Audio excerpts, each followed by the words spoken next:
কবরের কথা আজ নেই যে স্মরণ, ভুলে গেছে কত আগে কাফন দাফন।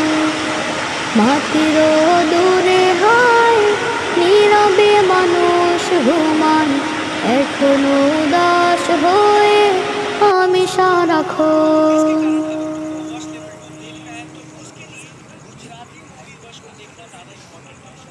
भैया मैंने तो अजय देवगन वाली देखी, क्या मैं डायरेक्टली ये गुजराती देख सकता हूँ? नहीं, क्योंकि दोनों की एंडिंग में